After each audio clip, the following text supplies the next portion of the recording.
नमस्कार, कसे आहात सगळे? आजचा दिवस नेहमीसारखा एकदम साधाच होता.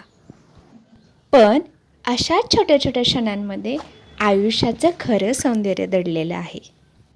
सकाळची सुरुवात नेहमीसारख्या घरातल्या कामांनी झाली. दादाला स्कूलमध्ये पाठवलं, घरातली कामं सगळी आवरली, घर आवरलं आणि त्यानंतरनं कपडे धुतले. आज पाऊस कमी असल्यामुळे काम आरामात करता आलं आणि पाऊस होऊन गेला त्याच्यामुळे वातावरणात एकदम छान गारवा पसरलेला आहे आणि वातावरण खूप प्रसन्न वाटत होतं. आणि अशाच छान वातावरणात मी गार्डनमधून फेरफटका मारणार नाही असं तर होणारच नाही.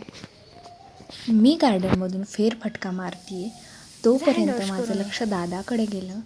तो कुठल्या तरी एका किड्याशी खेळत होता. ॲक्च्युली मी ह्याला लहानपणी पैसा बोलायचे, कारण त्याला हात लावलं की तो असं वेटाळं घालून बसतो, त्यामुळे आम्ही त्याला पैसा बोलायचो.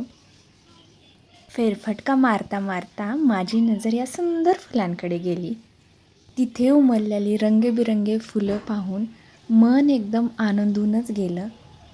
प्रत्येक फूल हे निसर्गाचे एक सुंदर हास्यच वाटतं.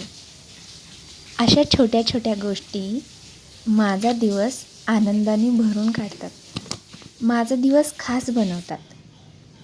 जीवनात खूप मोठा आनंद शोधण्यापेक्षा छोट्या छोट्या ह्या गोष्टींमधून आनंद मिळवायला शिका आणि आनंद शोधाही. असा आनंद तुम्ही शोधाल तर तुमचा प्रत्येक दिवस हा आनंदाने भरून जाईल. तुमची फॅमिलीही तेवढीच आनंदी राहील. खूप मोठ्या सुखाच्या मागे धावण्यापेक्षा अशा छोट्या छोट्या सुखांच्या मागे पळा, तुम्हाला नक्कीच छान वाटेल. त्यानंतर मी कुंड्यांमध्ये जे पाणी साठलं होतं ते ओतून दिलं, कारण डेंग्यूचे मच्छर होण्याची शक्यता असते.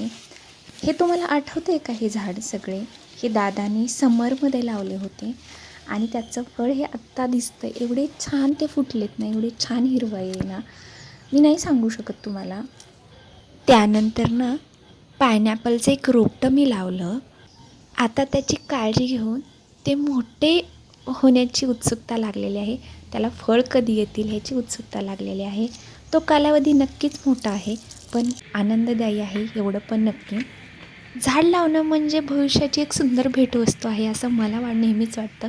आणि हे अननसाचं रोपटे तुम्हाला आठवत असेल, मी 2 लावलेले. हे मागच्या मी पावसाळ्यात लावलेले, ते आत्ता एवढे झालेले आहेत आणि छान चिटकलेले आहेत ते. मे बी त्याला नेक्स्ट इयरला फळंही येतील.